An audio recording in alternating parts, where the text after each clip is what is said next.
saat 3 segmen tadi cukup panas, sudah kipas-kipas dulu narasumber saat iklan tadi. Sekarang kembali lagi ke Mas Roy. Ya. Jadi untuk uji forensik dari Polri harusnya setuju dong, Ya, percaya.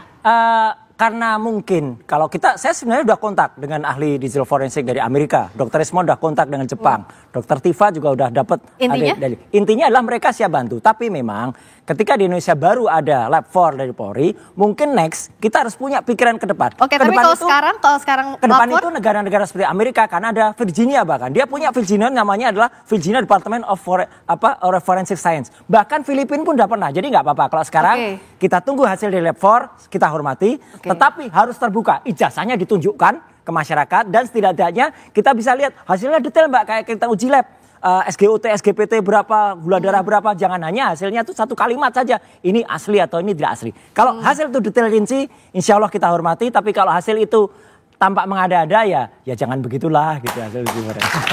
Oke, kalau dari Mas Freddy harusnya tunjukin aja ijazahnya. Iya, jadi begini ya. Ini kan sebelum masuk laporan polisi ini kan Mas Roy dan kawan-kawan ini kan selalu menantang laporkan saja. Waktu itu saya katakan di berbagai media juga, nah kan jangan nanti kalau sudah dilaporkan ngomong kriminalisasi, kemudian membangun narasi-narasi ya yang mendiskreditkan polisi, bahwa polisi tidak netral dan bla bla bla bla. Dan per hari ini dan kemarin-kemarin narasi itu dibangun. Jangan begitulah, biarkan penyidik seperti kata Pak Arianto tadi, biarkan penyidik bekerja. Hukum kita, penyidik kita mempunyai yurisdiksi sendiri, nggak usah bawa-bawa luar negeri, kan begitu. Percaya kepada polisi kita, ini sudah menjadi sorotan publik. Percaya penyidik itu, Mabes Polri itu, Polda itu tidak akan melakukan blunder. Ini zaman sekarang, zaman keterbukaan. Mas Roy dan kawan-kawan gampang menelanjangi apapun di Indonesia ini. Justru karena itu, ayo kita bangun narasi ya, kepercayaan kepada penyidik kita. Biarkan mereka bekerja. Biarkan, nggak usah membangun narasi-narasi yang menyerang penyidik kita. Nanti ini justru malah membangun ketika masuk proses hukum, tapi Mas Roy-nya percaya dengan penyidikan? Ya, penyelidikan yang berjalan. Adanya sekarang ini. Tapi bagaimana bisa membaikkan? Kalau tidak dikritisi tidak akan lebih. Dan saya hormat sekali. Kalau nanti polisi kan juga semua berkembang dulu. Misalnya penyelidikan itu nggak pakai tahap-tahap. Sekarang sudah ada perkap dari Pak Arianto itu lebih bagus, lebih detail. Itu kita dukung. Yang lebih baik kan kita harus pakai. Di Virginia, di Filipina aja sudah mulai independen. Soal ijazah ini Mas Roy akan punya data pembanding atau tidak? Ya, kita punya data pembanding. Tapi, apa itu pakai apa? Ya nanti kita lihat pada saatnya. Masih rahasia ada data pembandingnya. Pak Arianto, apakah bisa data pembanding tadi dilakukan dalam proses penyelidikan? Saya akan pesan-pesan saya ya. Gini. Tolong, ini kasus sekarang sudah kepada ranah pidana dan sudah on the right track. Percayakan kepada penyidik. Ya itu nanti akan dicek ya secara saintifik, kemudian pakai analog ataupun dicari apakah ijazah itu betul-betul asli apa tidak. Pembuktiannya tidak hanya pembandingan dokumen, tetapi dari sumbernya itu dicari semua. Termasuk saksi tadi itu Pak itu yang dibilang itu saksi memberatkan atau meringankan, semua harus masuk. Nah, pesan saya pada polisi ya, tolong Pak polisi sekarang terbuka, jangan model-model menutup keterangan. Kami sudah periksa 10 saksi, ini siapkan saksi. Ini bukan keterangan itu. Menurut saya sebutkan aja, kami sudah ngambil saksi A, ngomongnya dia begini. Saksi B ngomongnya begini. Semua dibuka aja ke publik ya. Sehingga berkas yang dibikin oleh polisi itu betul-betul apa yang didapat di lapangan. Karena ya kecurangan penyidik itu kadang-kadang begini, suka-suka datanya banyak, tapi hanya dipilih-pilih yang dikirim ke jaksa. Makanya dalam kasus ini dituntut polisi yang jujur, penyidik yang jujur. Artinya apa? Semua alat bukti dikumpulkan, dimasukkan berkas, dikirim ke jaksa. Jaksa yang jujur juga, jangan sampai nanti buktinya dikurangi atau tuntutannya dimanipulasi. Dan terakhir hakimnya juga jujur. Jangan sampai hakim yang disuap seperti kemarin ketangkap itu. Itu nanti bikin susah itu. Sampai ke persidangan. Saya boleh menambahkan satu lagi pesan saya ya, tolong ya. Ini kegaduhan di media itu tidak masalah. Tetapi kalau ini dibiarkan nanti akan terjadi kegaduhan di lapangan. Itulah yang dikendaki oleh Amerika dan sekutunya maupun tapi yang intinya adalah kita harus terbuka. Domba kita ini. Kita ini sekarang lagi jadi objek untuk war by proxy. Tapi yang harus hati-hati. Tadi poinnya adalah yang terbuka ya, proses penyelidikan terbuka, ijazahnya ditunjukkan, ya toh? Kalau ijazah ditunjukkan udah selesai. Ditunjukkan haruskah apa di persidangan kalau soal ijazah ditunjukkan? Gak apa-apa, tunjukkan aja ini bukti. Nah, betul. Oke, untuk menunjukkan ijazah.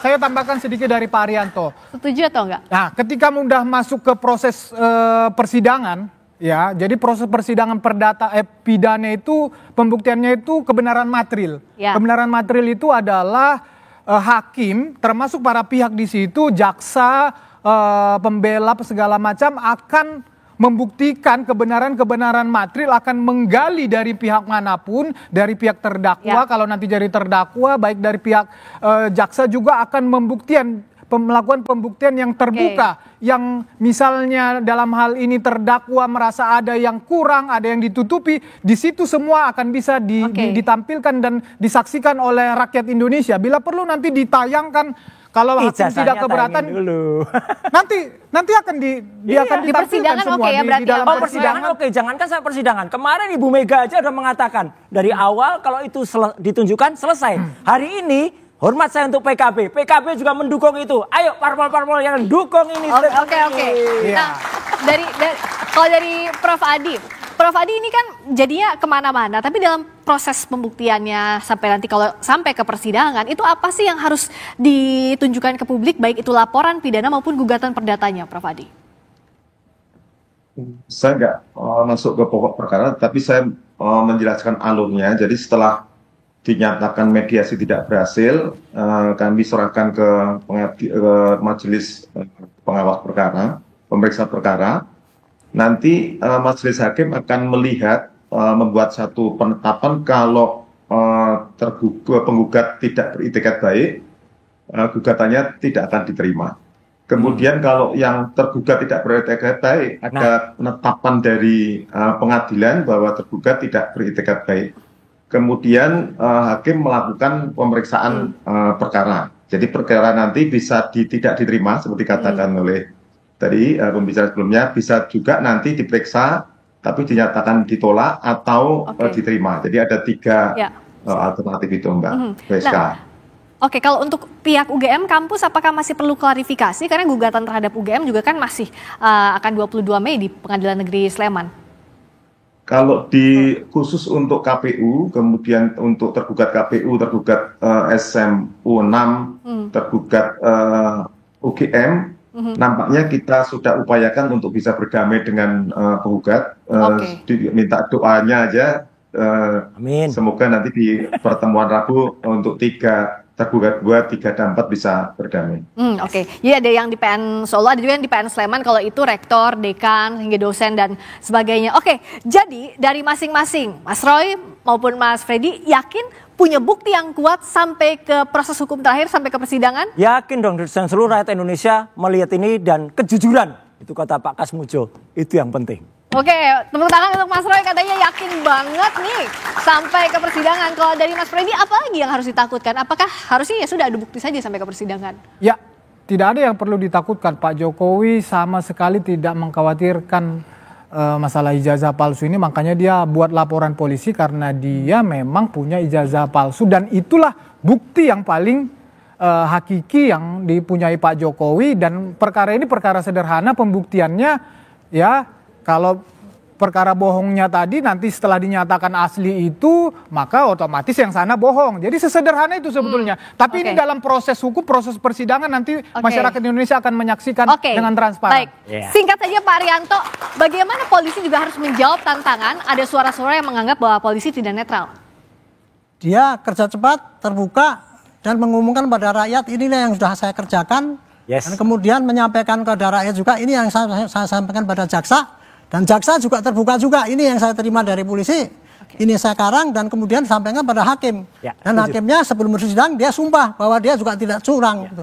Kerja cepat, objektif dan transparan. Terima kasih atas waktunya dan perspektif dalam perdebatan hari ini. Mas Roy, terima kasih Mas Fedi, terima kasih Pak Arianto, terima kasih Prof Adi.